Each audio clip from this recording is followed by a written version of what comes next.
مسلمانوں، سب نمازیں خصوصاً بیچ کی نماز یعنی نماز عصر پورے اہتمام کے ساتھ ادا کرتے رہو اور اللہ کے آگے ادب سے کھڑے رہا کرو. پھر اگر تم خوف کی حالت میں ہو تو پیادے یا سوار جس حال میں ہو نماز پڑھ لو.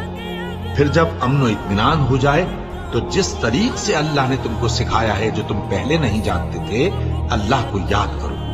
اور جو لوگ تم میں سے مر جائیں اور عورتیں چھوڑ جائیں وہ اپنی عورتوں کے حق میں وصیت کر جائیں کہ ان کو 1 سال تک خرچ دیا جائے اور گھر سے نہ نکالی جائے.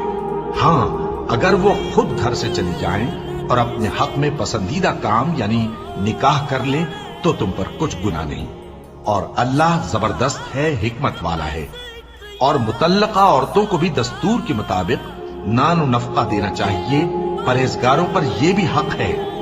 اسی طرح اللہ اپنے احکام تمہارے لیے بیان فرماتا ہے تاکہ بھلا یہ قرآن میں غور کیوں نہیں کرتے؟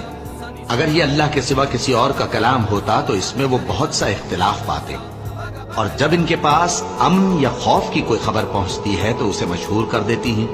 حالانکہ اگر اس کو پیغمبر اور اپنے ذمہ داروں کے پاس پہنچاتے تو تحقیق کرنے والے اس کی تحقیق کر لیتے.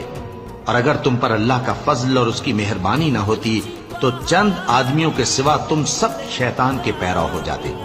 سو اے پیغمبر اللہ کی راہ میں لڑو، تم اپنے سوا کسی کے ذمہ دار نہیں ہو. اور مومنوں کو بھی ترغیب دو، قریب ہے کہ اللہ کافروں کی لڑائی کو بند کر دے.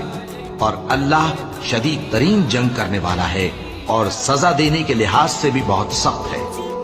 جو شخص نیک بات کی سفارش کرے تو اس کو اس کے ثواب میں سے حصہ ملے گا، اور جو بری بات کی سفارش کرے اس کو اس کے عذاب میں سے حصہ ملے گا. اور اللہ ہر چیز پر خود. اور جب ہم انسان کو اپنی رحمت کا مزہ چکھاتے ہیں تو وہ اس سے خوش ہو جاتا ہے، اور اگر ان کو انہی کے اعمال کے سبب کوئی سختی پہنچتی ہے تو سب احسانوں کو بھول جاتا ہے. بے شک انسان بڑا ناشکرا ہے. تمام بادشاہت اللہ ہی کی ہے، آسمانوں کی بھی اور زمین کی بھی. وہ جو چاہتا ہے پیدا کرتا ہے، جسے چاہتا ہے بیٹیاں عطا کرتا ہے اور جسے چاہتا ہے بیٹے بخشتا ہے، یا ان کو بیٹے اور بیٹیاں دونوں عنایت فرماتا ہے، اور جس کو چاہتا ہے بے اولاد رکھتا ہے.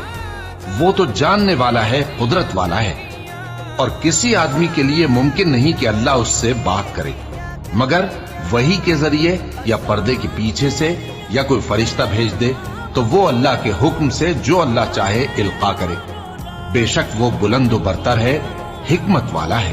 اور اسی طرح ہم نے اپنے حکم سے تمہاری طرف روح القدس کے ذریعے سے قرآن بھیجا ہے. تم نہ تو کتاب کو جانتے تھے